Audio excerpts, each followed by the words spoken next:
Hello, everyone. I am Father Michael Tischel, I am Strati Papageorgiou. and this is Yay! What? And what? An Imperfect Podcast. Podcast! Woo! Cue music.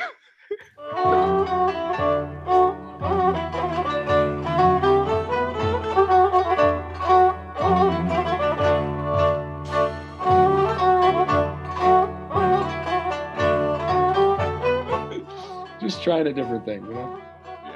once in a while. So, oh man, well, it's good to see you, man. It's good to, Yeah, you too, Father. and we're still speaking to one another from across the globe. That'll be going on for a while, I think. Yeah. Yep. So are you're officially a Serb? Yeah, I'm a How do you say Serbian? Like a person who's a Serbian. Serbian. Serbian. Very nice. I don't know. I like that. Yeah. I like it. It's almost like a serpent.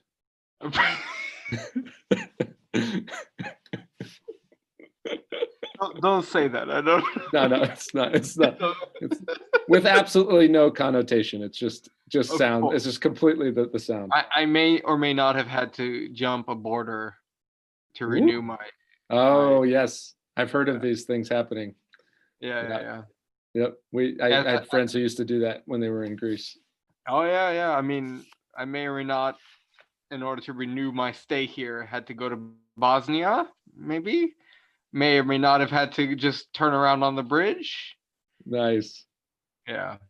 Adventures. I've had adventures. Hey, you got to do what you got to do. Yeah.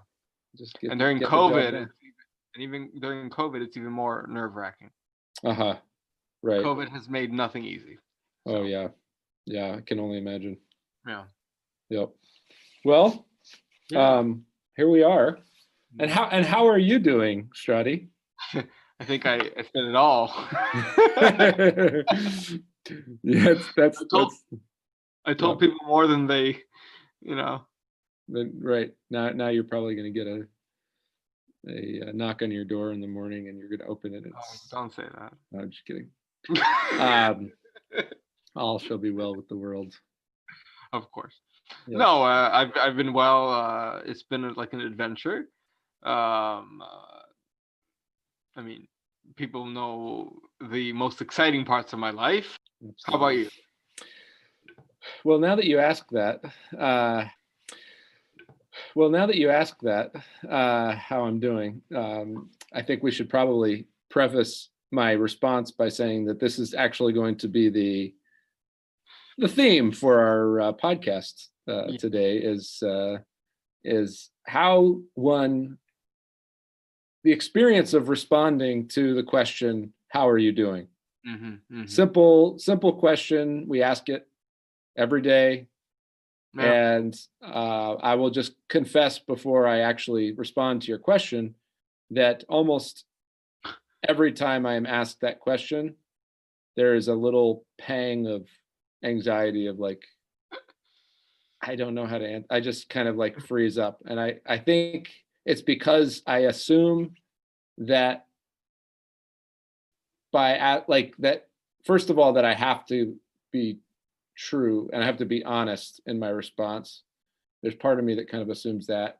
And that secondly, it sort of has to encompass like this broad sweeping view of my life and who I am, when in fact, as you, I think very, as you mentioned earlier before the podcast, it's the question of how are you doing in this moment, right? Yeah. Because we don't have anything else besides this moment, right? Technically, yeah. Technically speaking. Definitely. Yeah. Realistically. I got it from you because you said right this moment I am well. Right. And okay. I forgot about that part. So actually, you're the inspiration. Strati. That just warms my heart. I know. It warms my heart even more that you know that it warms my heart. There's just a lot of heartwarming going on here. What can I say? That's beautiful. That's very beautiful. introspective.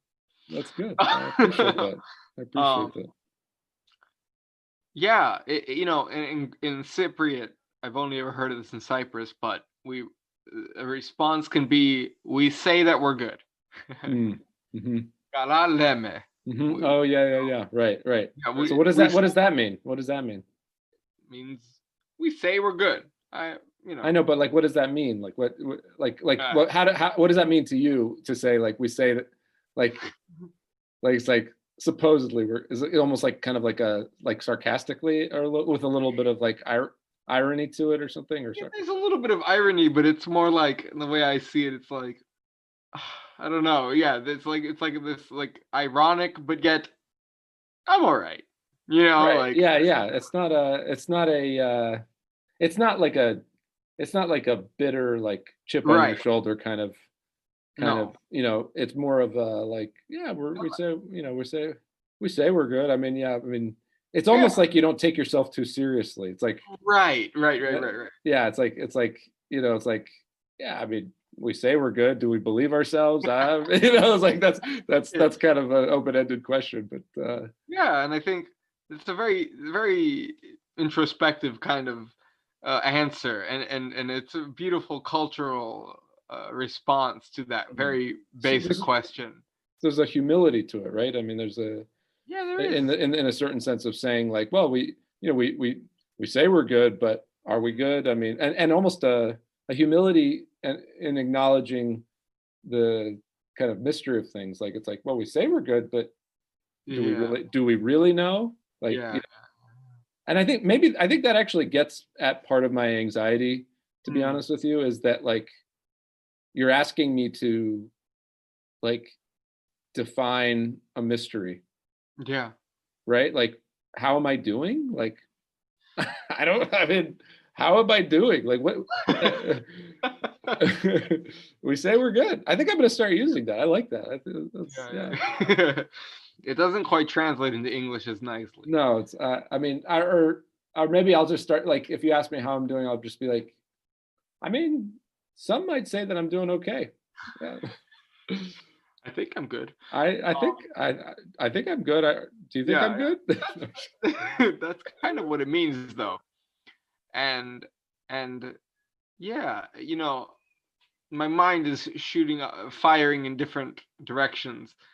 I've been listening to the lectures of a bishop from Cyprus, Athanasius. I've referenced him. Yeah. Many times. Yeah, he's pretty much the man. Yeah, pretty much. Basically, any question you might have, just play one of his lectures. They're an hour long, and all of a sudden everything's answered. You're fine. All's right. Yeah, you're fine. Seriously, though, he just has such a soothing, kind of approach. If anybody wants me to, give them one of his lectures in English with English subtitles, comment below. But he gave this lecture, and during it, he gives when he gives a lecture, he'll like have subcategories within the lecture. Like, he's talking broadly, but then suddenly he'll be like, why Byzantine music, within this larger scope of everything. Larger picture kind of thing. He'll have like subcategories. Such a beautiful way of talking. I mean, it's just right. It's a to use the phrase that Kanye West uses in his interview with Joe Rogan, that's 3 hours long, and then I listened and watched the entire thing. He says, I speak in, or I don't know if Joe Rogan commented on the way that Kanye West talks, or if Kanye actually identified this himself, which would be a little narcissistic, but anyway, he basically says, like, that he speaks in symphonies, in a symphony. So, like, it's not just like this, like, linear, like, monologue, but it's like a symphony. It's like he's painting a whole kind of verbal picture, and then going down all of these other sort of like exploring all these other elements, and it's all connected. It's all kind of related to it, but it's not. It's so beautiful. It's just kind of Right. it's very kind of a very full way of speaking, but it's also very hard for a kind of a Western, like American mind to kind of like follow that, because it doesn't have that kind of simplistic, like linear Right. approach. And yeah. And that's how Metropolitan Athanasius of Limassol speaks. You listen to one of his And it's lectures. extemporaneous too, right? I mean, it's not, he usually doesn't have notes. He just speaks extemporaneously. I think it's It's not like he doesn't have anything to say. It's just that he's not just reading off of the text. He's speaking from. I really think he's speaking off the cuff. Yeah, it sounds like it. Yeah, when you listen to it, you're like, and everything he says, you want to listen to it. But yeah, he was talking about, because what you have to understand is, you, the listener, that Athanasius of Limassol, he lived on Mount Athos, and he experienced Saint Paisios firsthand, was able to spend days with him, not just see him once in a while, but entire nights with him and vigils, and has remarkable experiences. He's even in the book The Guru is the Young Man and Elder Paisios. Oh, I didn't realize that. He's named Athanasius in it. When the young man, early on in the book, when the young man goes, and Athanasius is the one who sends him to go over to Saint Paisios and meet him. Interesting. And actually, he's on the not the foreword, but at the back of the book, Athanasius writes a recommendation for the book. Oh wow. Yeah. So he's talking about, so he met many elders, many average monks who had experiences, and he talks about how this one monk, now Athanasius was a young confessor. He was a priest, he was an elder. They'd call him elder when he was still a young man.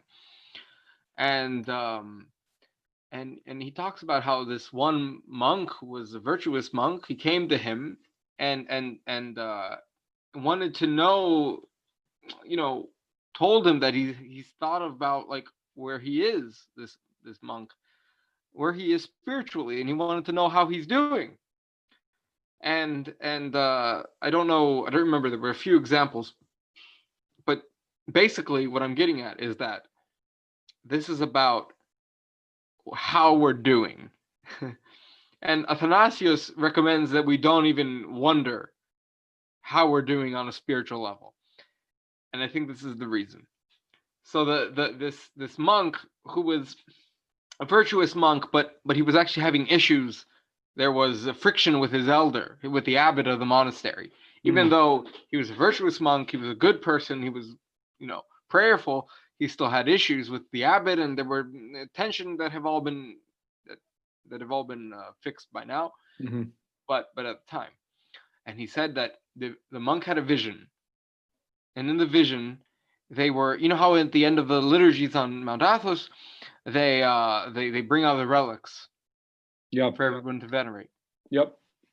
So in this vision, that was what was happening, and the monk went over, and there were these relics. He venerated them, and there was another one, and he wanted to see. Essentially, long story short, he saw himself as a pile of decaying bones, and that was his spiritual state.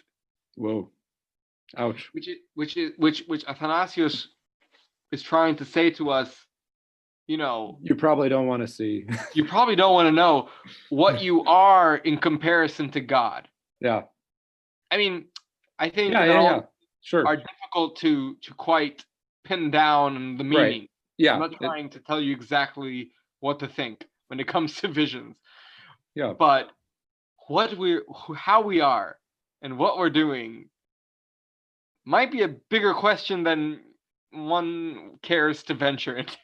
Right. Yeah. Oh man. Yeah. It's, but why do we ask the question? I mean, part of it is just convention, in the sense that, it's like, but there, I mean, I think there's an attempt to sort of connect, right? To connect with somebody and to kind of, it's like, it is somewhat of a formality while also being a way to kind of, really say like, I care about you. This is me. This is me communicating my care for you to, kind of to kind of get a sense of what you're up to these days, of your the news that you might have, the just kind of yeah. When I first came here to Serbia, I remember I was first learning how to say Serbia. I spend so much time trying to pronounce that correctly. All right, that's tough. Serbia. Yeah. Okay. Something like that. Yeah.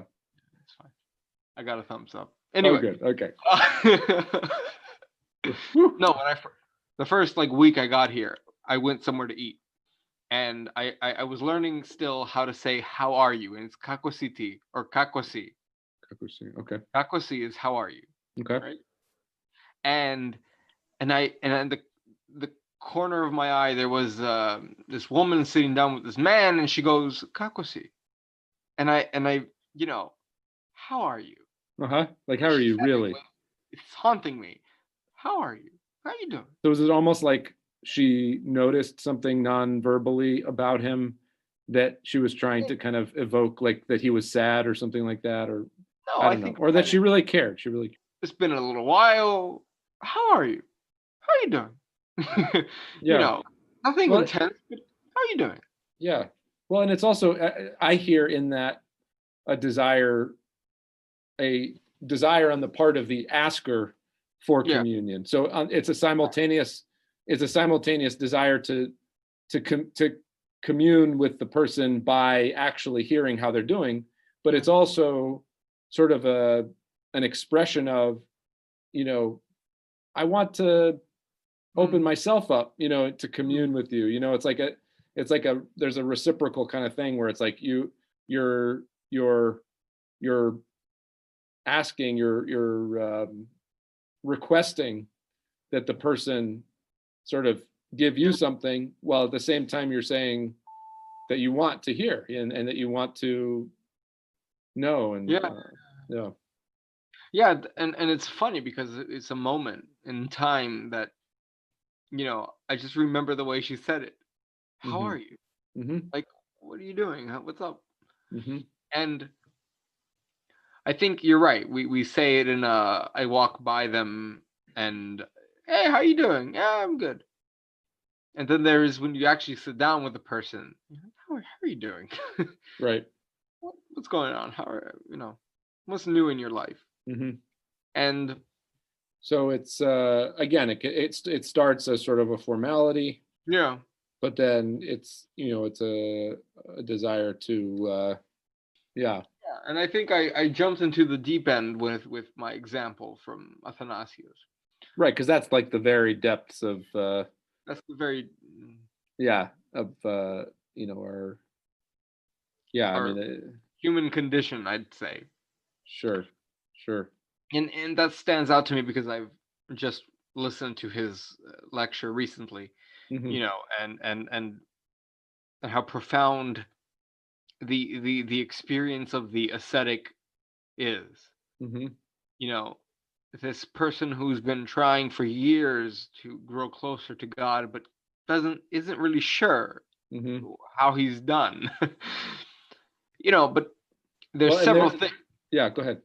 Well, there's several things that go off in my mind. First of all, the interpretation of that vision, which you have to be careful. Right. One would have to be careful not to, as somebody put it, kind of let your inner beater upper kind of take that and use it as an excuse to kind of say, oh yeah, you're a horrible person. And I mean, the feeling that I got when you relayed that vision, the sense that I got was this monk is, in a certain sense, was spiritually ready to see that vision of, or like, in other words, that the vision is given because the person is actually ready to be humbled in that way, and it wouldn't crush them? Actually, I think he passed out. Oh, well, so, well.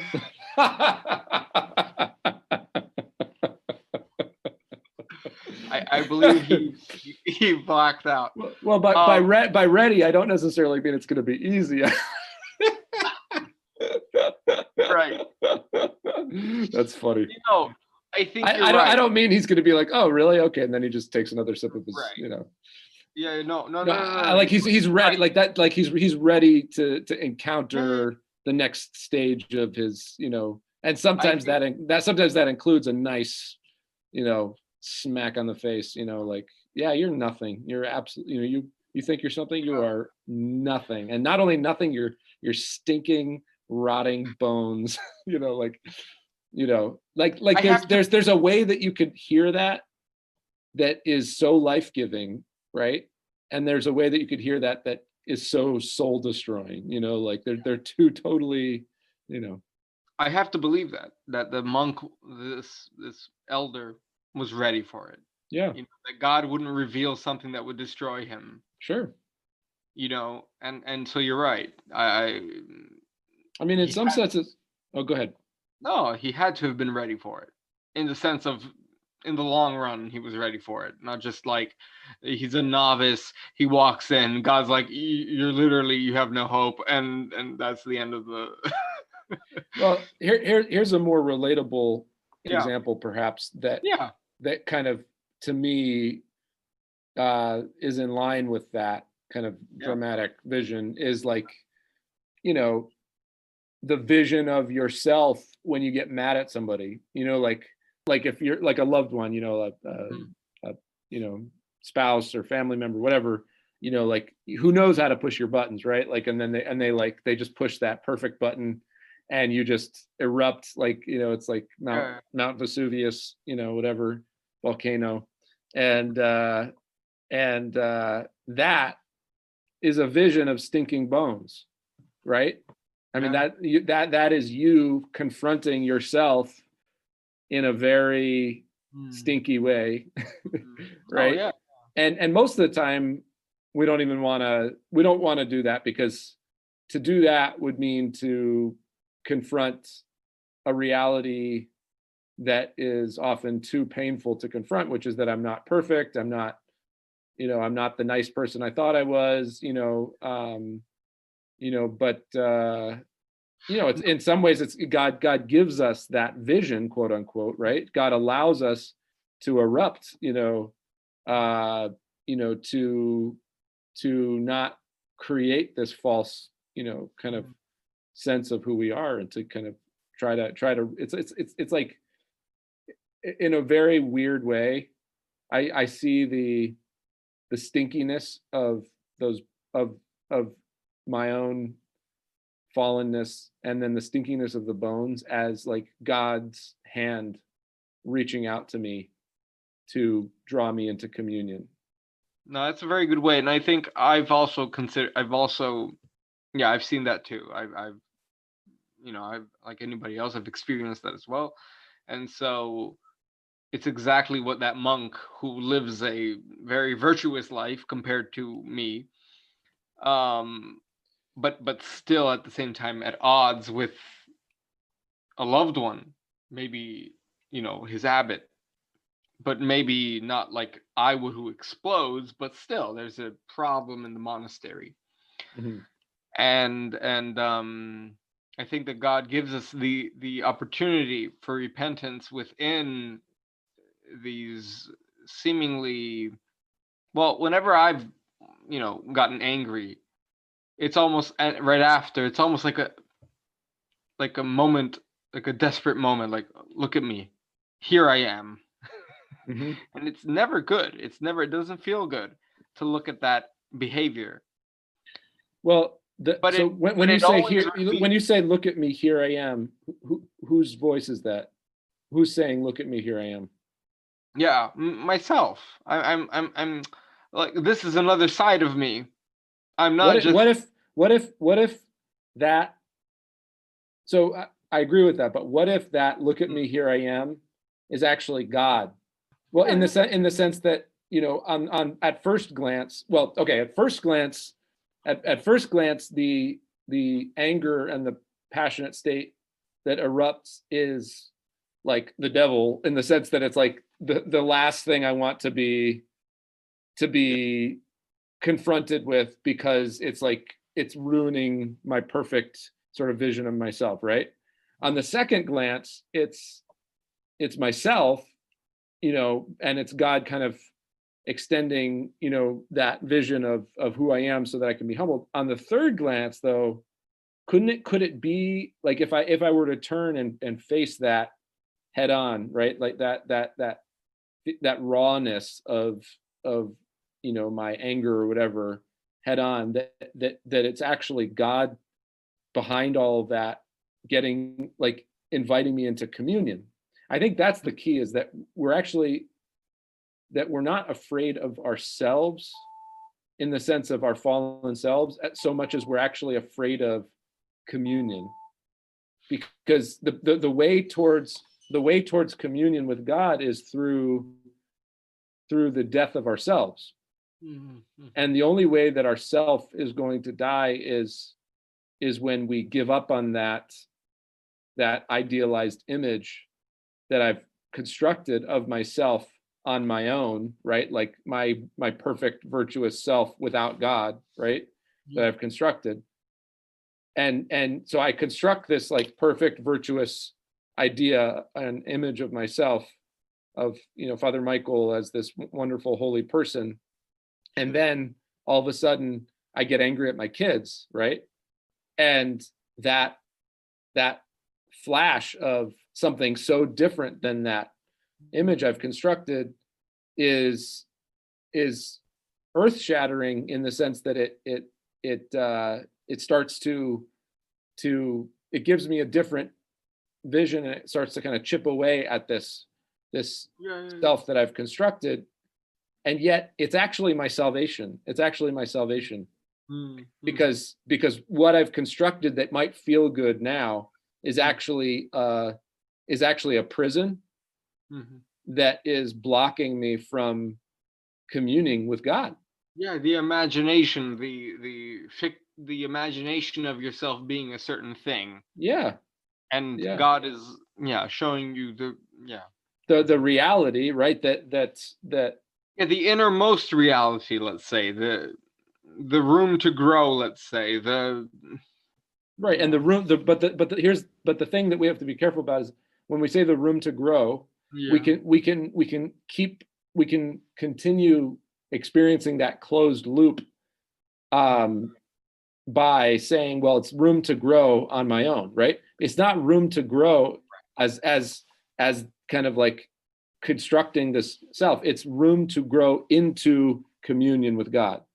Yeah, absolutely. Right. Room to the room to grow. The anger that I feel is not okay. I need to fix this problem so that then I can fix the hole in my armor or something like that, right? Like it's actually the light coming in to the prison, to the seemingly glamorous but actually suffocating prison of this wall that I've built up for myself between me and God. Yeah. And it's blinding. That's why it hurts so much, is that I think we don't like to look at the light when we're so used to the darkness of our own prison. We love the darkness of our own prison. It's a gift, isn't it? In a weird way. It's a gift that we're in a very painful way, right? Because it's a gift because the reality that we think we're living in is actually a dream. And that experience is actually an invitation to wake up and to live in the reality that is outside of ourselves and in communion with God. You've said it all. No, I completely agree, and I've been these are the thoughts that have been not plaguing me. Plaguing is we have COVID visions when we say plaguing.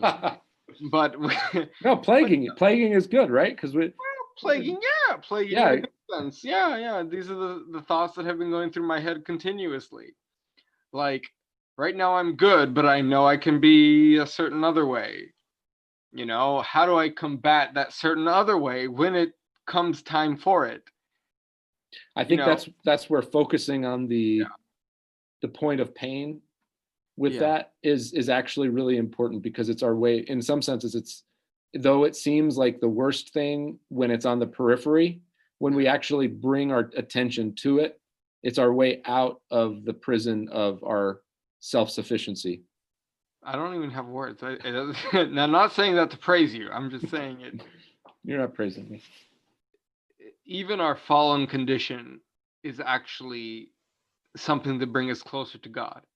Since we fell away from God in Eden, he's been using every means to bring us back to him. Right. Even death is a way to bring us back to him. Right. Everything, he has done everything to bring us back to him. We just need to follow the breadcrumbs, if you may. Yeah. Back to him. And so now these might sound like lofty thoughts, but really they're nothing new.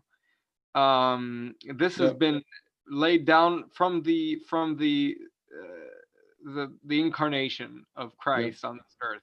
I was saying this to somebody recently. Everything that we need to know has been written.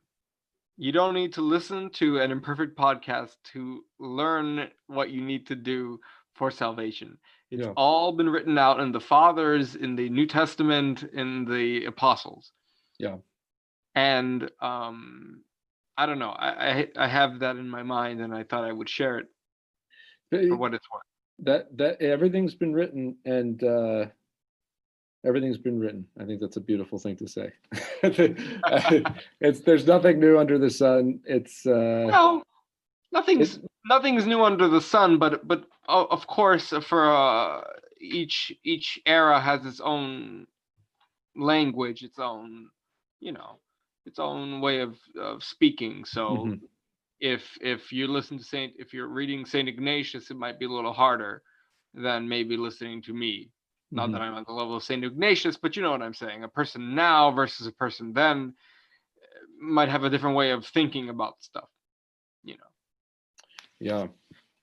I think it was Elder Emilianos of Simona Petra that said something like, the pain that we feel in our lives, whether it's like whatever kind of pain, we all experience pain on one level or another, is actually God like chasing us, like out of, like, quote unquote, out of breath, like chasing after us.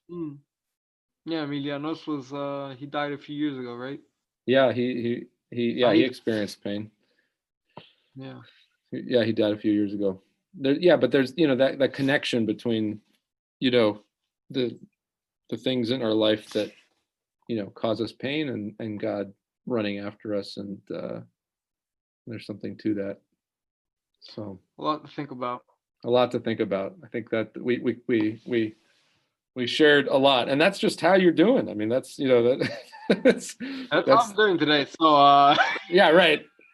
How are you doing? Well, I what I take away from that is that, and again, like just on a very visceral level, someone asks me how I'm doing, I get this like pang of like, I don't know, like that's just like this kind of weird like response where it's just like, what's that?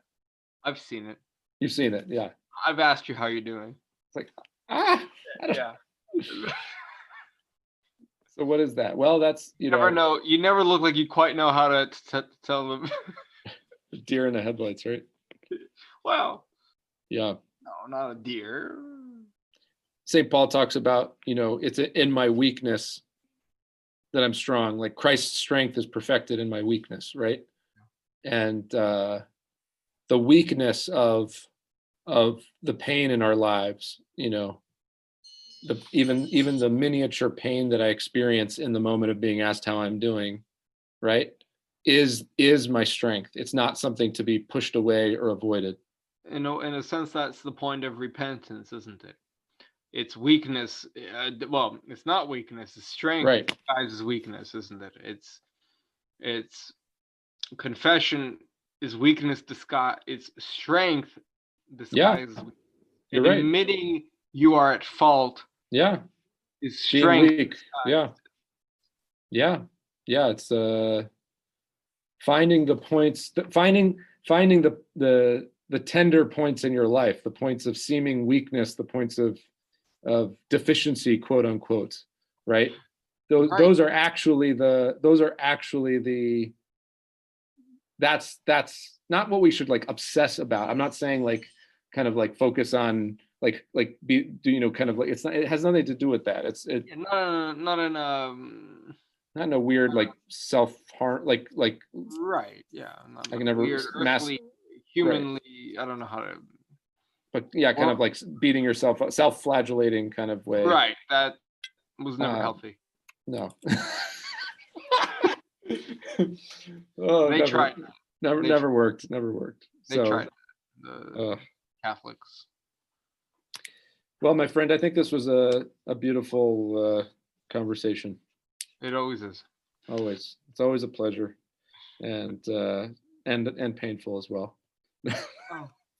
As it should be. Yeah. No, I'm just kidding. Well, with that, we wish everybody a wonderful Thanksgiving, and grateful to God for you, Strati, and for our wonderful conversations. Same.